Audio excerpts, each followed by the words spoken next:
2025 is coming to an end, so let's take a look at some of the big news stories from the tabletop gaming world this year and see where things stand at the moment. And to start off, we're going to begin with all the tariff drama. This started all back with the Liberation Day tariffs by the Trump administration, and then resulted in sort of a ever-escalating number war with China, where for a while tariffs on Chinese products were at 150%. And it caused a lot of panic in the tabletop game industry because many products for tabletop games, miniatures, board games, all that fun stuff are manufactured in Chinese factories. And well, for the most part, things have become relatively stable on that front. There was a number of relatively small price rises because of the tariffs and where things finally settled out. But even though things do seem kind of stable, that's not really a guarantee as to how things may play out in the not too distant future. Because while the political situation here between China, US, and our allies still remains a bit tense, you probably saw news articles like this over the past week or so about how a major Chinese convention banned anime and manga from Japan. And if you dive into this, a lot of this has to do with the deteriorating relations between China and Japan, in particular over the military situation over there and the whole South China Sea situation. And of course, with the year rolling over to 2026, well, that brings us 1 year closer to the CCP's rhetorical deadline of 2027 to be ready to invade Taiwan. And yes, they are building assets to go ahead and execute such a military operation in the not too distant future. So things on the China-US tariff manufacturing front, well, that may get a lot worse. Probably not in 2026, but in the years to come. So next up, we have CMON and the poor financial situation they have found themselves in. Back in 2024, they lost several $1 million, and then we looked at their financial report of the first half of the year when it came out, and things were even worse. It seems that the company really doesn't make a profit unless they are running crowdfunding campaigns, and well, they suspended those earlier this year, probably because they got kind of backed up with things, and yeah, it's just kind of spiraling downhill from there. They did have to sell their two major intellectual properties, one being Zombicide, the other being Cthulhu Death May Die, to Asmodee, and a few of their other games went to Tabletop Tycoon.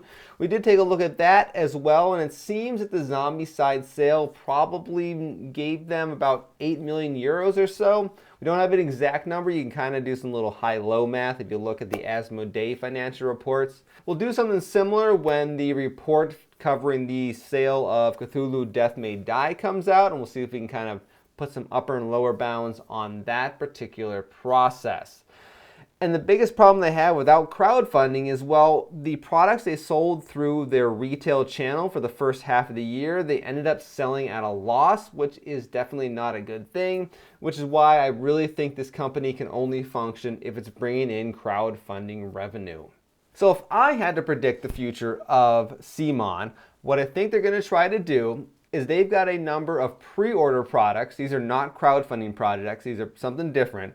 And they have a stronger obligation to fulfill these. They're going to go ahead and get these things shipped out as soon as possible. And possibly after that, if there's no money left, they may go ahead and call things quits.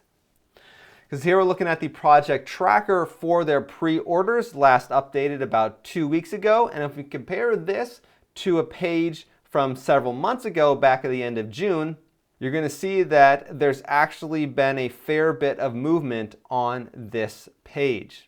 But if we jump over to the crowdfunding projects, well, we're not going to see the same movement. 6 months ago, the only difference being that Zombicide White Death has now shipped, and that is one thing that is finished up. And then Cthulhu, of course, is now Asmodee's problem. But the only other changes I see when we jump back to the modern page is that all these dates that were 2025, they are now 2026. So unless the financial situation has changed drastically in the last 6 months, or one of those pre-order products that dropped this year ends up being a big hit for CMON, I really don't see how they're going to turn things around. I've looked at the numbers before. There just isn't a lot of money on hand or a lot of inventory to sell or any of that things to really bring in a lot of more money into the company. So that being said, CMON might be able to struggle through 2026 on the back of the Cthulhu Death May Die sale, but we'll see how things go from there. But no, financially, things are not looking good for them. On the topic of more bad news, but with a financially stable company, let's move over to Games Workshop. They had two big stories this year, and neither of which were particularly great for them. One was that they released a new edition of their Horus Heresy franchise. And the internet, at least at this point, was saying that things didn't go too well for them. There's a whole sort of complaints about some of the books, some of the miniatures, blah, blah, blah. And there's some evidence that particularly those big starter sets that got leaked early on didn't sell as quite as well as Games Workshop expected to. Now, of course, right now we don't have the details on that. Games Workshop is publicly traded.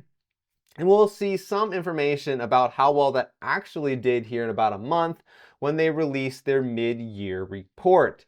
But the other negative news story they got dragged into was following the assassination of Charlie Kirk. So in the Spiky Bits article over here, which was updated about a week after Charlie Kirk was killed, the final total, according to them, was actually 4 high-profile Games Workshop employees had made posts about Charlie Kirk, some of them saying good things about the fact that he died, and there was one of them that even seemingly was saying good things about the terrorist attacks of 9/11, which killed several thousand people. I believe most of these employees have either been terminated, suspended, or fired, or however the terminology you want to use. And I did kind of intentionally ignore this story for a few months because I wanted to give Games Workshop a little bit of time to kind of respond and see what actually happens to these employees. But now that the few months have passed, I'm going to dig a bit more into what exactly happened to each of them and see if indeed they have all been fired by the company. So this will be an upcoming video, probably sometime early in 2026, when I will take a look at exactly what happened to the various people who made comments about Charlie Kirk following him being killed back in September. Now, of course, in 2026, we will likely be seeing the 11th edition of Warhammer 40,000, and then for the next financial year, that'll probably make things look really good, because normally they release those games in late June, and that is just because it pushes all the revenue for that onto the next financial year, and therefore gives that financial year a good kickstart. If by some weird chance we actually see them release the 11th edition in May of 2026, and things have definitely gone sideways for Games Workshop when it comes to their business model, but I highly doubt that is going to happen. The other release that has a chance of being a big game in 2026 and beyond is going to be Archon Studios' StarCraft the Miniatures game.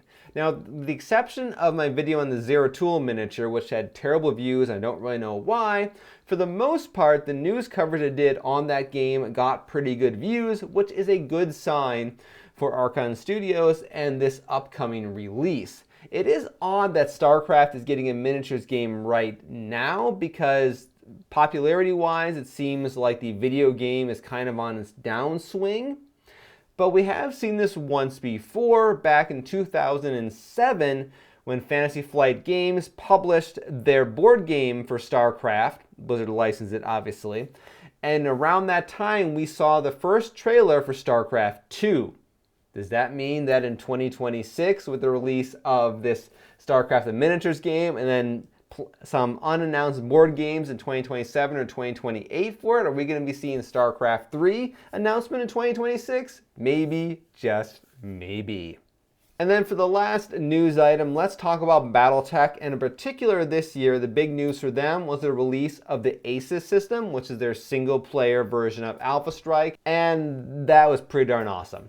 I've played through about half the campaign so far, and it is a lot of fun, and it works pretty darn well as a single-player gaming system, especially when you put it into a campaign where, of course, there's risks of bad things that happen to you now affecting you later on in the future.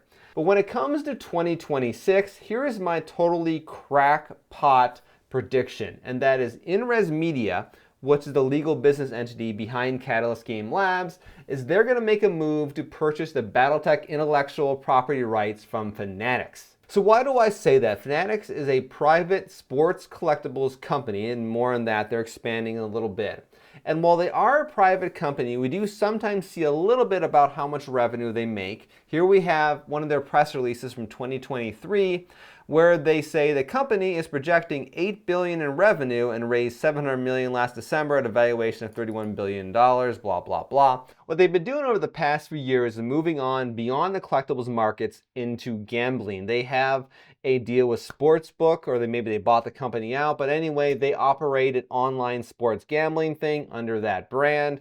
You can go ahead and find that. I have the website pulled up over here. I'm not sure if YouTube lets you show that kind of a thing or not, so I'm not going to show it, but you can find it if you want to really go look into their online gambling stuff. But they've also started moving it into the prediction markets. We see with this press release right here. Prediction markets are kind of like sports gambling, except that instead of betting on sports, you're betting on things like when exactly will the United States military blow up the one frigate Venezuela has, or when will the Chinese Communist Party soldier set foot on Taiwan, or stupid things like how many times will Anderson Cooper say Trump in tonight's broadcast. So considering all that, I'm not entirely sure why fanatics would care to hold on to a relatively obscure science fiction property, especially considering that Catalyst Game Labs is getting more and more involved with the culture war, and that's probably just more of a headache for a company like Fanatics. Also, they don't even have the intellectual property for the video game rights to Battletech, that's Microsoft, nor do they have the intellectual property rights for the film for Battletech. Somebody else has that, and of course those would be the two big mass market, mass cultural ways you can milk money off Battletech. But in the end, that is probably me just coming up with a crackpot prediction as to what might happen in 2026. So finally, to finish things off right here, I just want to say that of all the new games, or all the games that I played for the first time this year, my favorite by far was One Page Rules Age of Fantasy Regiments. This particular game is probably pretty darn close to the ideal rank and file fantasy battle game that I would like to see, and it was a heck of a lot of fun to play. So with that, for the last time, I want to wish all you guys a Merry Christmas, a Happy New Year, and I'll see you in 2026 for some more commentary on tabletop gaming news. There should be at least one new Fractured Colony miniature set. Kind of expect to see something pop up over here maybe in the next few weeks or so. And if things go well, there may be, if things go well, there may be. Hopefully there will also be something new for Caladagia in 2026 as well. So with that, I'm Jason, the creator of the Tabletop Battlefield. Thanks for watching. I didn't have my lights on. Gosh darn it, I'm not recording this episode again. Oh well. I forgot. I moved the studio around and my lights don't turn on automatically anymore. Oh well. Whatever.